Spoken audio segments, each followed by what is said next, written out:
Picture the geometry of a football pitch for a second. You've got 11 players stepping up, compressing the field, basically trying to just suffocate the opponent. Right, yeah. Pushing everyone into the attacking third. Exactly. And then on the other side, you've got a team that's just, well, deliberately collapsing their own shape, dropping 9 guys into this super rigid 30-yard block. Just completely surrendering the ball. Yeah.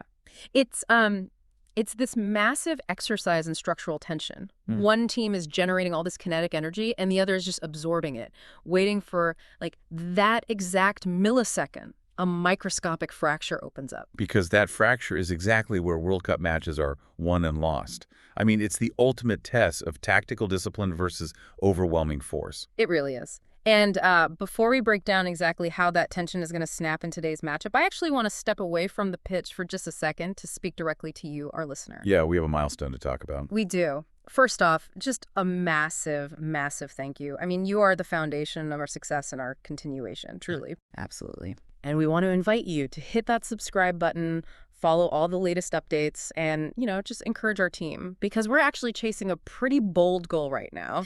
We are hoping for 1 million subscribers. Which is huge. And reaching that number, actually, it amplifies the whole community experience, especially with our prediction competition. Oh, that's the best part. So half of the channel's monthly profits go directly to the subscriber with the highest percentage of correct predictions for that month. Right, which is why we're pushing so hard for that 1 million mark. Exactly, to maximize the prize pool for you.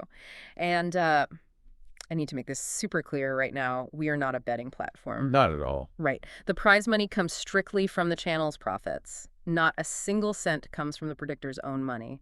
It's really just a dividend for, like, the smartest football minds in our community. And let me tell you, the match we are diving into today is going to break quite a few of those prediction algorithms. Oh, for sure. We are zeroing in on match 62 of the 2026 FIFA World Cup, kicking off at BMO Field in Toronto on June 26th, Group I. The Lions of Mesopotamia versus the Lions of Teranga. Iraq taking on Senegal.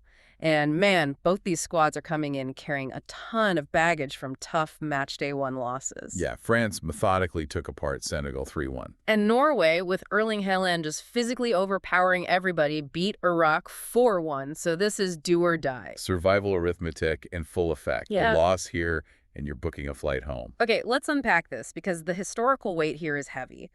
The Iraq Football Association, founded way back in 1948, this is only their 2nd World Cup appearance. Right. They've been on a brutal 40-year drought since their debut in Mexico in 1986. And then you have Senegal, founded in 1960. This is their 4th appearance. But internally, they're still, like, constantly measured against the ghosts of that legendary 2002 squad. The ones who reached the quarterfinals, yeah. So how did 2 nations with such vastly different histories arrive at this exact moment in Toronto? I mean, let's look at Iraq's path first. They didn't just qualify, they survived an absolute marathon. Oh, marathon doesn't even cover it. It was a 937-day, 21-match odyssey. 21 matches? Yeah. The physical and psychological toll of a cycle like that in the Asian Football Confederation is just staggering. How do you even maintain squad fitness when you're grinding out fixtures across time zones and altitudes for, nearly 3 years? Well, you do it by fundamentally changing how you play. Under their Australian manager, Graham Arnold, Iraq learned to defend space rather than chasing players. Right. Conserving energy. Exactly. If you press high for 21 matches, your squad just collapses. So Arnold drilled them into this super compact 4-4-2 or sometimes 4-2-3-1 low block. They just shift horizontally as a unified block. And that intercontinental playoff against Bolivia and Mexico was like the ultimate masterclass of that system, wasn't it? It really was. They totally surrendered possession, absorbed the altitude effects, and then just capitalized on a 53rd minute set piece. Aymen Hussein with the dramatic winner. Yep. Now, compare that grind to Senegal's path through the CAF qualifiers. It was a blitzkrieg. 7 wins, 3 draws, undefeated, 22 goals scored, and only 3 conceded. They were dominant. Capped it off with a 4-0 thrashing of Mauritania and a really clutch 3-2 comeback against DR Congo. But, okay, we have to talk about the elephant in the room, the boardroom drama hanging over the Senegalese Federation. Right, the 2025 Africa Cup of Nations controversy. Yeah, and just to be clear to our listeners, we're not taking any sides here. We're just impartially reporting what happened because it's a huge part of the context for this deep dive. Right, so they win the AFCON tournament. But during the final, there was a deeply contested late VAR call. And their coach, Pei Thiao, actually led his players in a walk-off protest. Even though they came back and won it.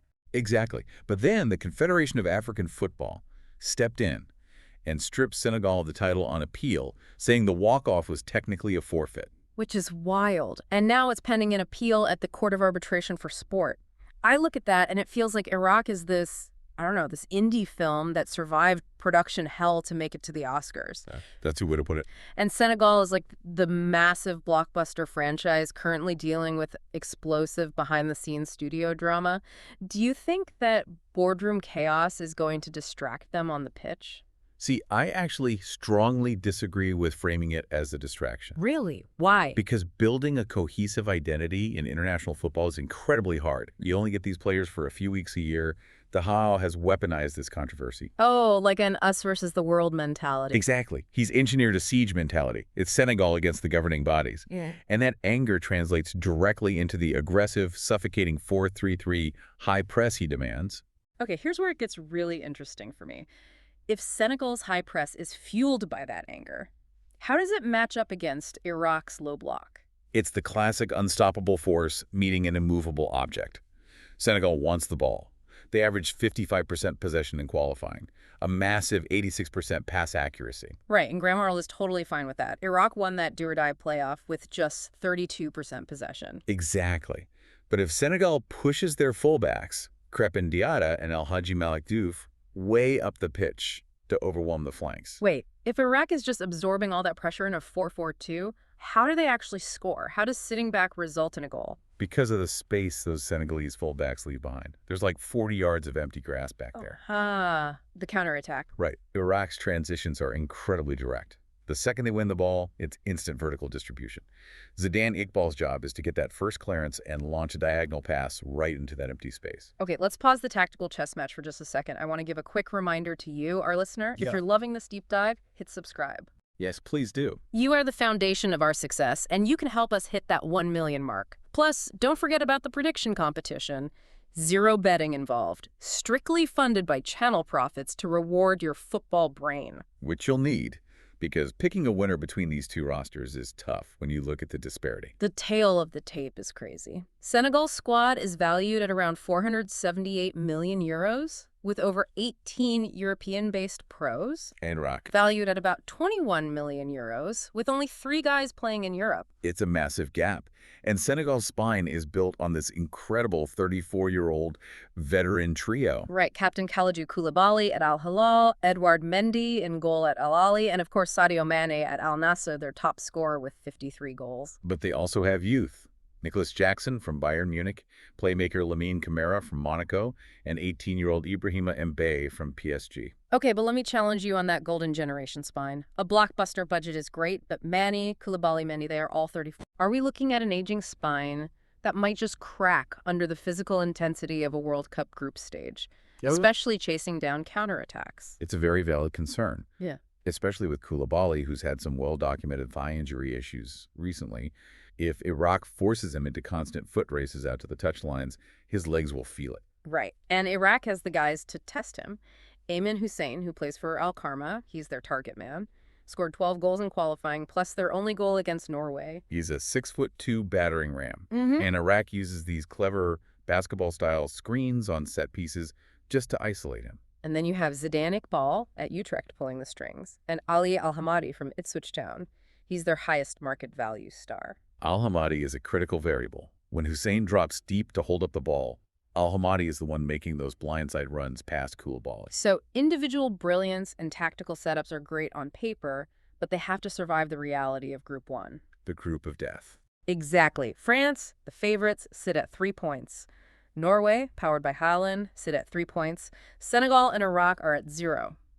So what is the best case scenario here?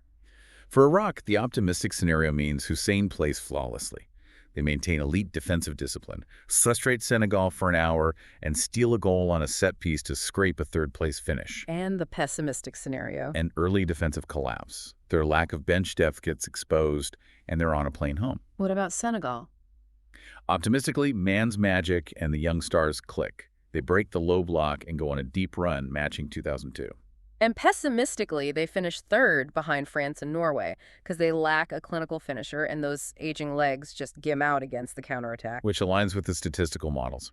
Right now, Senegal has an 11% chance to win the group and a 70% probability of advancing. Wow, 70%. And Iraq. Just a 2% chance to win the group and a 45% probability of advancing. So looking at all these sources, the final evaluations out of 10 are pretty telling. Senegal sits at an 8.8 out of 10. Makes sense with their depth and European pedigree. Yet Iraq is sitting at a 7.5 out of 10. So what does this all mean? It means Senegal are heavy favorites, but you can't discount Iraq. Exactly. Senegal has the budget and the stars, but Iraq has this unmatched fighting spirit. I mean, they're the ultimate dangerous underdog. The structural tension we talked about at the start is going to be amazing to watch. It really is. And that brings us to the end of today's deep dive. But before we go, one final energetic shout out to you, the listener. Thank you so much for tuning in. Yes, you are our foundation. Please subscribe, help us smash that 1 million subscriber milestone, and join the prediction competition. Remember, we share our channel profits with the best predictors, zero betting, just pure football knowledge. The best way to get involved. It is. So I want to leave you with a final thought to debate down in the comments. Looking at the tactical setups, the drama, and just the sheer heart of these two squads. Do you think either of them can go all the way? Yeah, do you believe either of these nations is actually capable of pulling off the ultimate shock and winning the FIFA World Cup 2026? Let us know what you think.